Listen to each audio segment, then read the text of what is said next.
Buti naman dumating na kayo. So, ayan, may nag-comment. Sabi niya sa akin, no need daw mag-filter. Pero hindi naman natural ang beauty. Reto kada pati kilay, di na rin natural. So, ayan. Ayan yung bare face ko, guys. Ayan yung bare. Baho ikaw? Bango daw siya. Ayan yung bare face ko, guys. Ayan, walang makeup. Ayan, walang filter. Ayan, meron pa ako isang tiniris dito. Isa lang siya. Nag-iisa lang. So, anong problema mo sa nagpaparitoke? Oo nga. At least tinatablan. Salamat, Dok. Ayan. So, wala namang masama magparetoke or magpailong or what. So, ayan. Di ba sinabi ko naman sa inyo dati, may picture ako. So, ayan, dati kinontent ko na yan. Ayan, oh. Wala pa akong rhinoplasty niyan. So, ganito na yung side view ng ilong ko. Pero matagal na ako nakakilay. Ayan o, kinontent ko na yan before. Kasi nga dati nga, parang nakausngal yung ngipin ko. So, eto, ayan, umurong siya.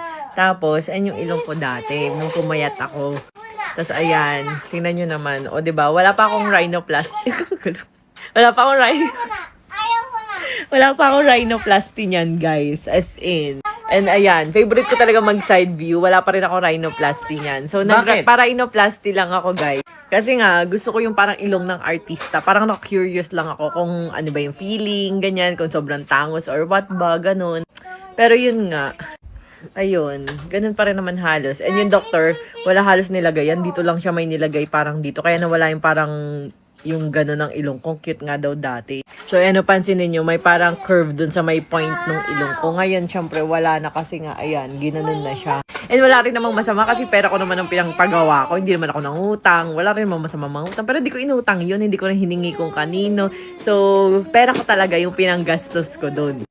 At sasabihan na naman daw ng mga Gcash warrior, pag inggit pikit, pag di afford pikit ka na lang, lol linyahan. Kala mo naman di nakatanggap. Saka walang masama, kahit nasabihin mo na Gcash warrior yung mga supporters ko, or kayo. Kasi, alam niyo yun, gano'n naman yung sinasabi nila kapag meron akong supporter na nagtatanggol sa akin, kaya siya Gcash warrior, ba't di nyo matanggap na marami nagmamahal sa akin? Ang dami ko nga followers eh, di ba? Ang daming taong sumusuporta sa akin, and nung minsan parang hindi lang ako nakapag-upload, ultimo yung basher ko na nakakaloka. Sabi daw, nag-comment, sabi daw, nagpaparetoke daw ako kasi 2 days na daw akong walang upload.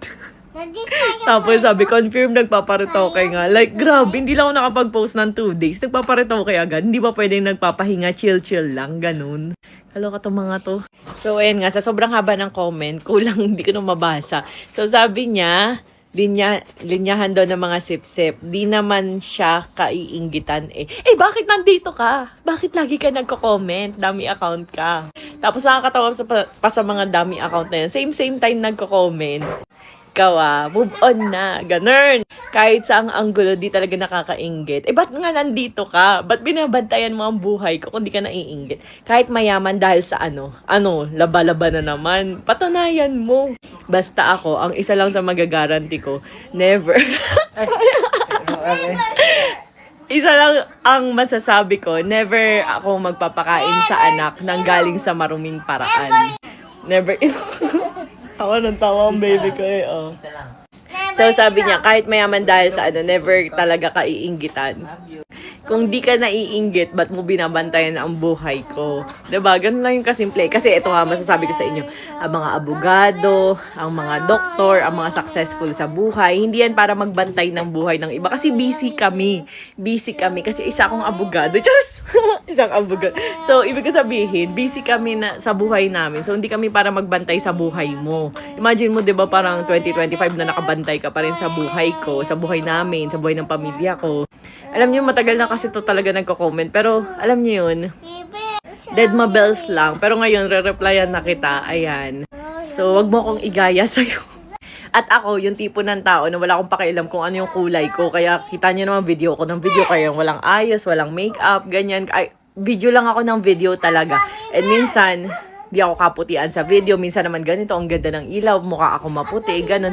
So, depende na lang talaga sa ilaw. Check nyo na lang yung video ko kasi hindi ko naman para mag-video na kailangan dapat maputi ako lagi. Ganun kasi ayoko nung, ano yun? Ano yun, daddy?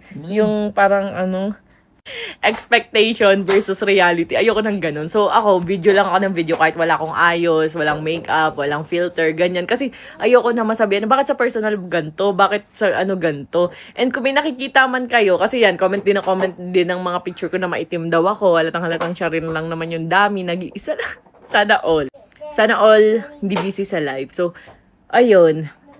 Nagko-comment ng mga pictures ko na hindi daw ako maputi dun sa pictures ko. Hindi ba pwede minsan nagsi-swimming, nagbi-beach, di ba lagi kami punta sa beach. Tapos may isa pang kino-comment, parang galing ata kami dun sa dagat din. So, anong gusto niyo sa dagat? Aura-aura lang ako. Di ba? Siyempre, nagtututubog kami, maghapon kami. Si Ate Andy nga sa kasi natnat natutong kakadagat. So, ganun din kasi kami. So, ganun din ako. Hindi ako yung aura-aura or picture-picture lang. So, kasi hindi naman ako takot mangitim dahil nga, may Rosmar, kagaya ako, capsule!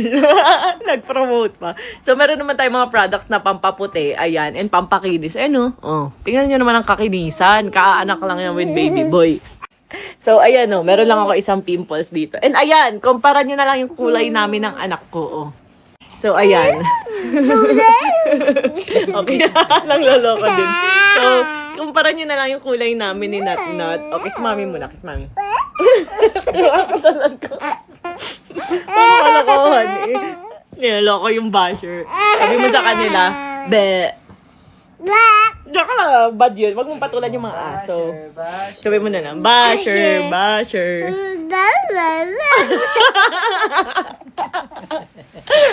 Saan ka ba nagmana?